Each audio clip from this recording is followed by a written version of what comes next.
સુરેન્દ્રનગરમાં પ્રધાનમંત્રી આવાસ યોજનામાં તલાટી દ્વારા રૂપિયાની માંગણી કરવામાં આવતા અરજદારો કલેક્ટર ઓફિસે પહોંચ્યા। સુરેન્દ્રનગરના ચુડાના વેજડકા ગામમાં અરજદારોએ પ્રધાનમંત્રી આવાસ યોજનામાં અરજી કરી ત્યારે તલાટીએ અરજી પાસ કરવાના 10,000 માંગ્યા હોવાના આક્ષેપ અરજદારોએ કર્યા છે। 10,000ની રકમ અરજદારએ ના આપતા અરજી રદ કરી યોજનાનો લાભ ન આપ્યા હોવાનો પણ આક્ષેપ કરવામાં આવ્યો છે। તો બીજી તરફ 37 અરજદારોને પાકા મકાન હોવા છતાં પણ આવાસ યોજનાનો લાભ મળ્યાની રજૂઆત કલેક્ટર સમક્ષ કરવામાં આવી। અરજદારો દ્વારા યોગ્ય તપાસ કરી તલાટી સામે પગલાં ભરવા માંગ કરાઈ। ચુડા તાલુકાનું વેજડકા ગામ અને આ વેજડકા ગામના બે લાભાર્થીઓ ઘનશ્યામભાઈ નાગરભાઈ સોલંકી, નાગરભાઈ જાદવજી સોલંકી, આ બંને લાભાર્થીઓને પ્રધાનમંત્રી આવાસ યોજના અંતર્ગત 2020ની અંદર જ્યારે એમના નામ મંજૂર થયા ત્યારે તલાટી દ્વારા 10,000 રૂપિયાની માગણી કરવામાં આવી, પરંતુ આ બે સામાન્ય પરિવારના છે, દરજી પરિવારમાં છે અને સામાન્ય પરિવારના હોવાથી એ 10,000 રૂપિયા ન આપ્યા એટલે લાભાર્થીની યાદીમાંથી એના નામ કમી કરવામાં આવ્યા। આ લોકોએ સૌથી પહેલાં ગ્રામ પંચાયતમાં આરટીઆઈ કરી કે કયા કારણોસર નામ રદ કરવામાં આવ્યા, તો સમય મર્યાદાની અંદર એમને માહિતી આપવામાં આવી।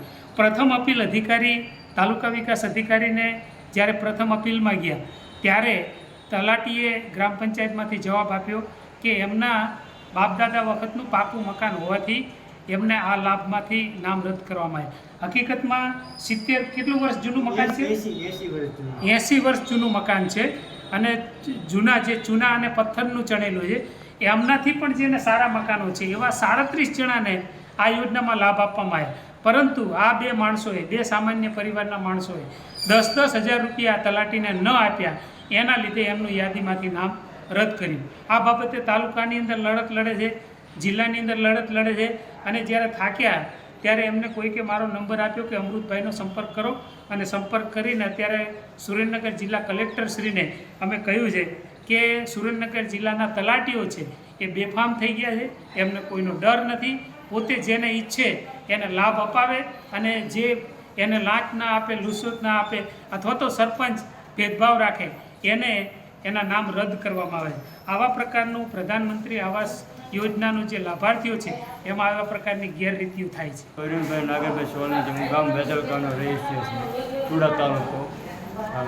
અમે અરજી વારંવાર કરતા છતાં કોઈ અમને જવાબ નથી દેતો અને તલાટી પાસે જાય તો એ ધમકી આપે છે કે જા કે નથી તને કંઈ દેવાનું હોય છે અને અમારી પાસે સ્વરૂપ વિડીયો છે કે ગાય બોલે છે, ગેરશબ્દ બોલે છે, તો છતાં કોઈ અમને કોઈ જવાબ નથી દેતો। કેટલા પૈસાની માંગણી કરી? 10,000 રૂપિયાની માંગણી કરે છે। ના આપતા શું કર્યું? ના આપતા અમારા નામ 2 રદ કરી નાખ્યા। મહિપતભાઈ મેટાલિયા, દિવ્યાંગ ન્યૂઝ, ચુડા, સુરેન્દ્રનગર।